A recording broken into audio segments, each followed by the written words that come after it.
What are you singing? Where's your song? Stay in the shower. It's got like Sing your song. What is tomorrow?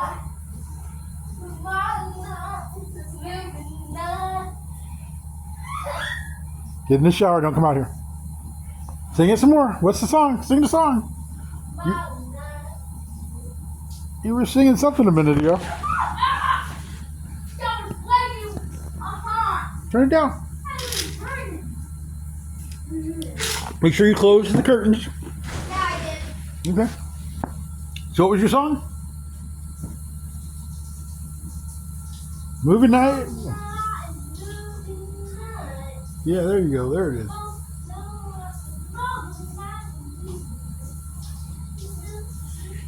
I swear I was living with a little Italian man because his whole sense of timing, everything.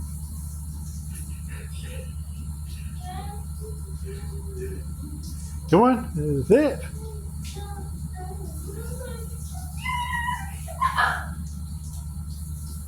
Did I mention once that he called spaghetti sauce gravy before I knew about it? I think he did it by accident. Now we have different gravies. I just say his plant-based gravy.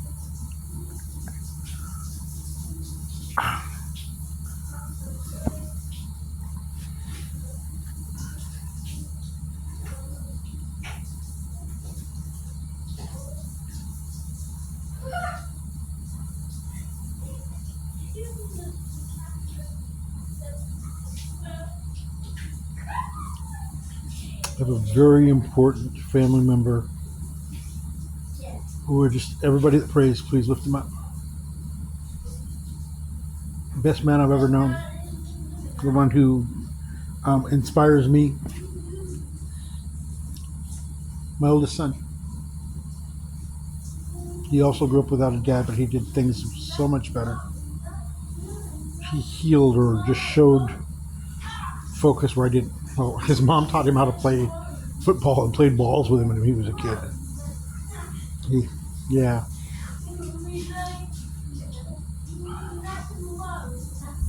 There's a story I heard the other day about this school.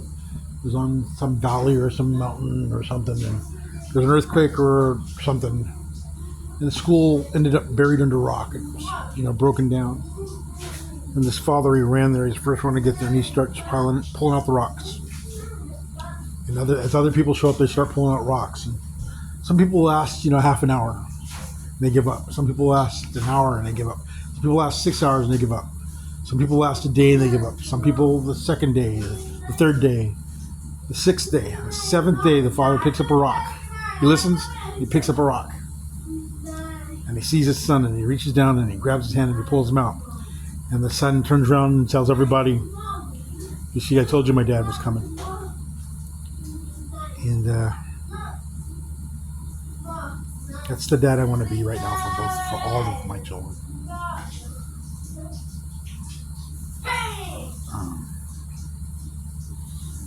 I'm really seeing that.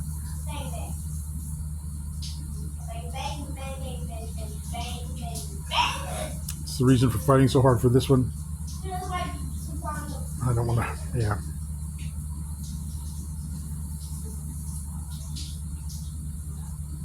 Don't know if you've heard me tell the story about my first pulmonary embolism. I was without oxygen for a while. No heartbeat, no nothing. And I was at a place where I felt like I had a choice. I could stay here or go. I knew I had a choice. And I saw his life flash before my eyes. Him grow up, go to school, go to college, get married, have a life. I decided that was worth fighting for, and I was staying. That's what I've been doing every day.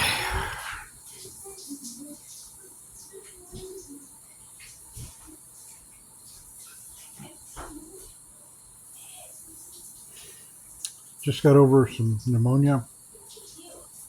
Had some other things going on.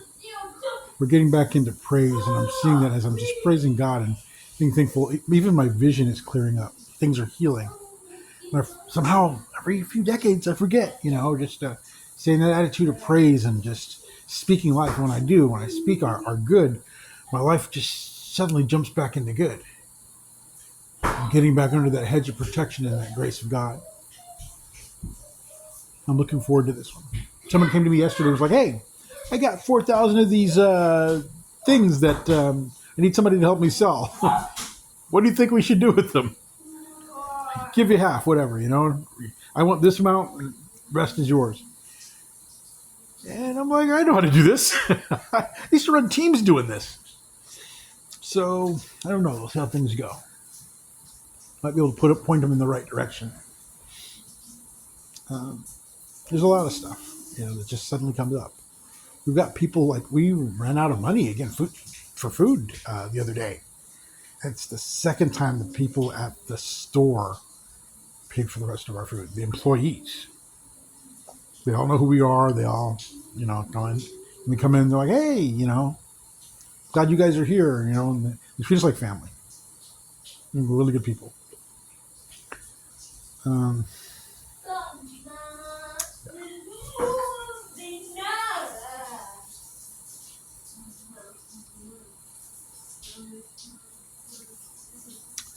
We had something else. What was it today? Oh, had help writing a letter, and this guy's got a nice pen. It's a really nice pen. I don't know if you guys know. I like pens, ink pens. I haven't had any great pens, but I've had some solid, real, where you have to replace the thing in the middle, and it's a solid pen. It's not a throwaway. My last one I had was a Mont Blanc. I bought it. I think it was Office Max. I think it was like $35-$45. And I actually bought it. It was weird. I bought it during a time of trial. So I had it in my hand. It was because my pen used to be my fidget toy when I did sales and did other things. Signing contracts. And when you hand somebody a nice pen, people usually reach for your pen. And they're happy to sign stuff just to hold your pen. It was one of those things I learned. I want to get this guy a good pen. He handed me a really nice pen. Don't know what it was worth, but it was a good weighty pen. I mean, it weighed, I don't know, how much is like looking around the room here, I got a bottle of Crystal hot sauce over there. Not the little one, the medium-sized one. Probably as heavy as that jar. It was a pen, I'm looking for a pen for this guy. If anybody has any ideas,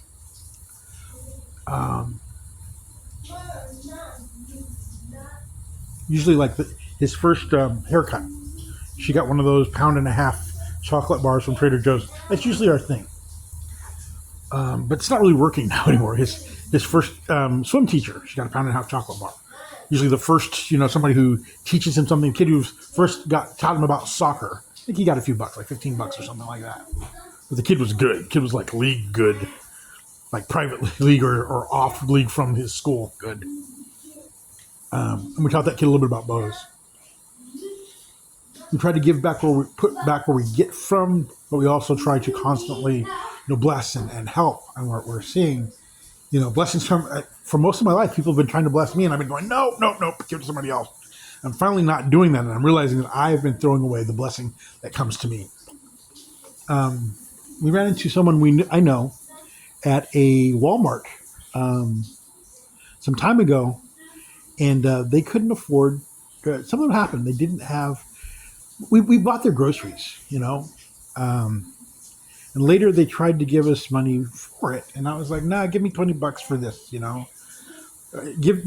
basically give him something. We put it in his savings account, but it was, it was way more than that.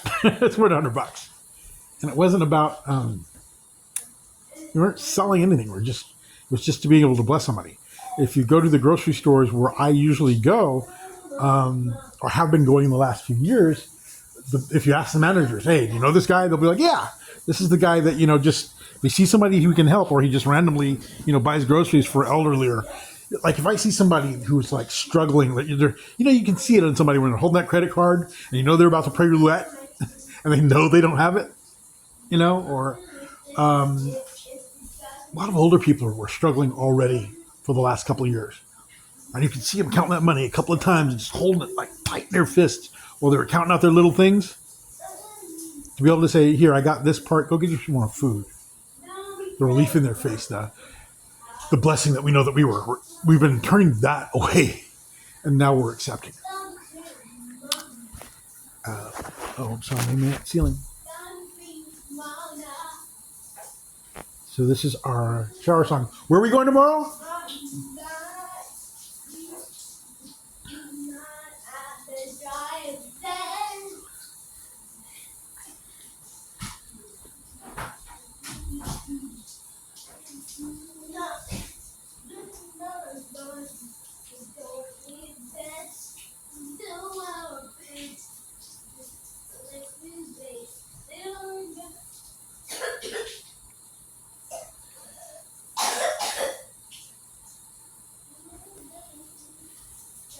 Are you drinking the water?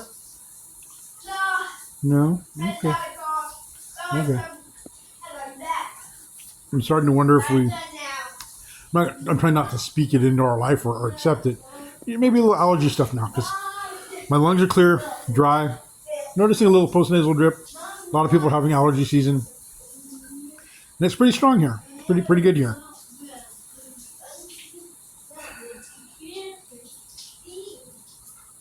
We went through the country today, and I saw some beautiful land and some beautiful grass. She had a sign for a piece of property that's for sale. It was, it was a ranch at one point, little, a few acres, whatever, kind of thing you could grow if you had a beef on, or grow some vegetables and some beef on. That still comes up in my heart. I don't know where or how we're supposed to live. I wanted to be back to more country, more rural. I don't know if he wants to be, we were watching, I know this is several things at the same time. We were watching Frasier yesterday. It came on. We don't watch TV very much. Usually it's in this mode. It's just like that. We're off. Because we don't want the programming. We don't want the mental programming. We'll watch a show. We'll watch, or it's on like the educational channels. We'll talk about it as it goes. We only do that like maybe an hour or two a day. So, moving back, what was it? Frasier. And I remember that someone in my life, a few people in my life, used to say that I was like him when I was happy, when I was younger, when I was more at peace within myself, within my own life. I didn't know how bad and horrible things can be. I felt secure in my house and in my life. Then I've got my hippie side, and then I got my, this side, and my that side, my fishing side, my, I like to shoot. I love doing security. So I'm doing a lot of things. And people don't get this right. I'm built like a tank. That's the way my body's made. And because I did furniture, I was always very strong, and I delivered furniture. But like appliances, refrigerators, washers, dryers, whole bed sets. And a lot of that stuff I just carried by myself. Full-size refrigerators, I knew how to put them on my shoulder and carry them to the door and slide them down my body and have a partner help me with them in the door or wiggle them in myself. Anyway, because I'm built like that, I had the strength to do the work in security, but for me, security was a sales job. It wasn't about being the toughest guy in the room, and it wasn't about being the baddest dude in the world. It was a sales job. It was about convincing the other person by whatever means that they didn't want to do something wrong in this space, or they didn't want to go through that door. Whether that was a joke, a smile, flexing muscles, whatever. They were all just tools in the convention strategy in the sale. That's all I ever did. Wasn't my ego, wasn't, I am the law kind of crap, wasn't it? was never a cop. You know what I mean? And even when I did take some of those courses, it was because they were taking over security. They were taking over protection, which is where I was headed and what I wanted to be doing. Got to do a bit of that. Anyway. I'm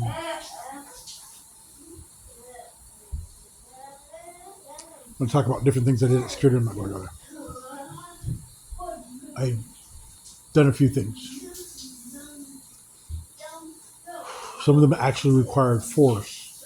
But again, for me, even in that use of force, the idea was about selling to the other person that it wasn't the right thing, the right idea, that they weren't going to be able to get away with that.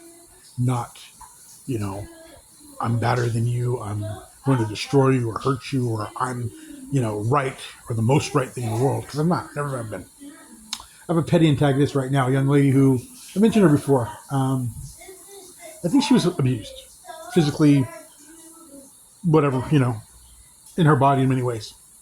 So I think she sees me as a mirror of the person who did these things to her, and I hate that. I'd like to find that person and smack them. You know what I mean? It's just knowing it. But what it's done, her way of dealing with it is to be the most sarcastic, acidic, just, she tries to be everyone else's conscience. And she doesn't know who has one. So she usually attacks the most caring people in the space because she doesn't know them. And I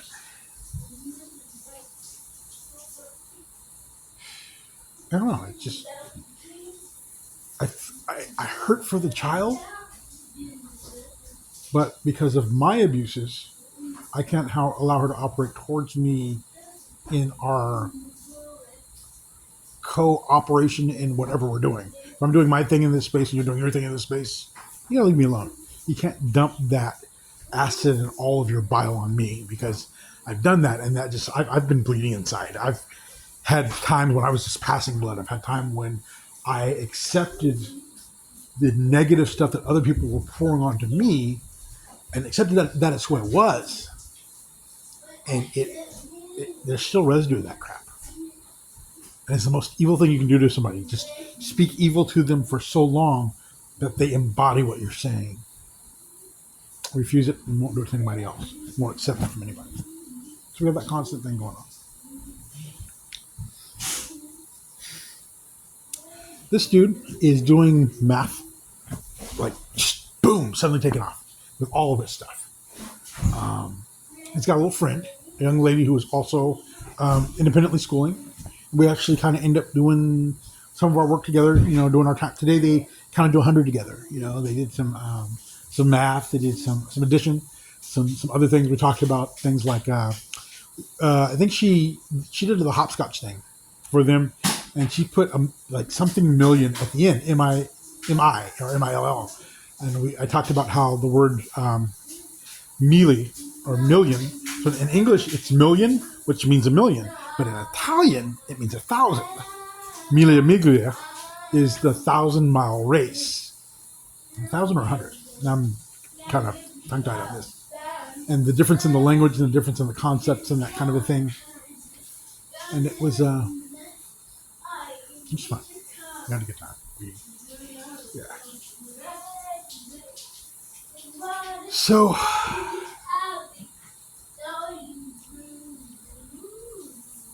back to my starter was, I don't know where we're going to live, whether it's city, country, suburban. I've seen some suburban housing that just had a good feel, in some places. That country land felt good. Sometimes being in the cities feels good. So I don't know where we're going to domicile, where we're going to dwell, where we're going to sleep, but I still want that land and the ability to grow good, clean foods, even if we have to go out there every day or provide for someone else to be there, watch, overseeing, or whatever. It's something that is very real to me. Saw a report today that America is at its lowest level of beef production in quite some time. They're talking people and squeezing beef producers out. So we're going to have independence, or we're going to lose this. To quote another professor who was talking just the other day, people talk about cow farts. Well, cows don't fart, they burp. They have 4 stomachs. The stomach that actually produces the gases comes forward, it doesn't come out. And I hadn't thought about that. I've never heard a cow fart. And I've been around some cows a little bit. I've seen them run some poop, but I've never heard fart. I've been on a ranch that had some cows. Maybe I'll tell that other story where I stuck my fingers in a cow's nose that was charging at me. That was God. Because I didn't know what to do when people were screaming my name. And it was in a ramp where if it had kept coming, it would have killed me. It would have broke something up bad. But that's, I was talking to my cousin John yesterday, he's doing film school or something like that. He's like, man, you know what? Whenever I need a story, I just got to call you and ask you about one of the years of your life. He's like, you got so many stories. And I'm starting to think about that. When I was a kid, I really liked the Waltons. And when I found out that Jim Boy Walton was the guy who had written the books that was telling the story, I thought, I should do that, at some point in life, like write my memoir, write that story of my life. And I think I should. I really think it's worth doing. And I think he's going to try and pull it out of me, and I think I'm going to let it flow. I'm going to do some of this, right? Because I have experience and things.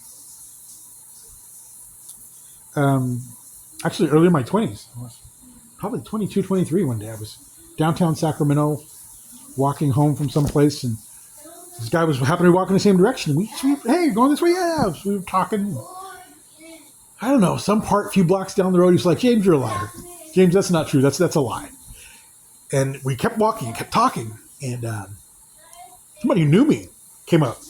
He said, hey, James, how you doing? How's this? How's this? How's this? And the look on the guy's face, because he asked about the very things that I told him, he's like, I was just telling him he couldn't really be doing that. He's like, yeah, that's James.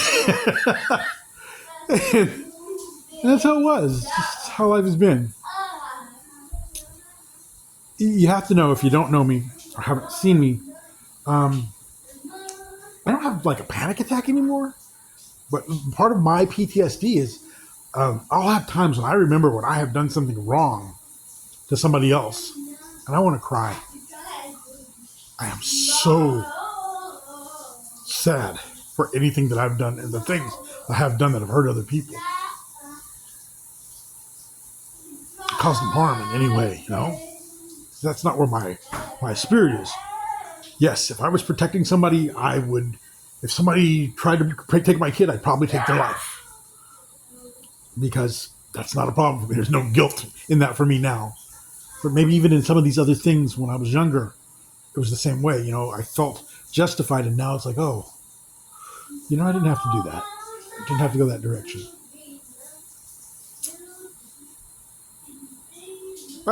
Rantings of an old man.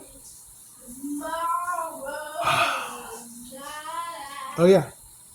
That's my son. He's looking forward to family video night. Trying to get some friends and family out there.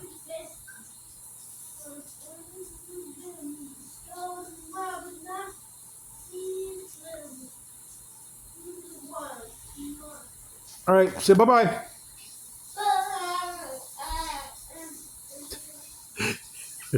Bye-bye, y'all.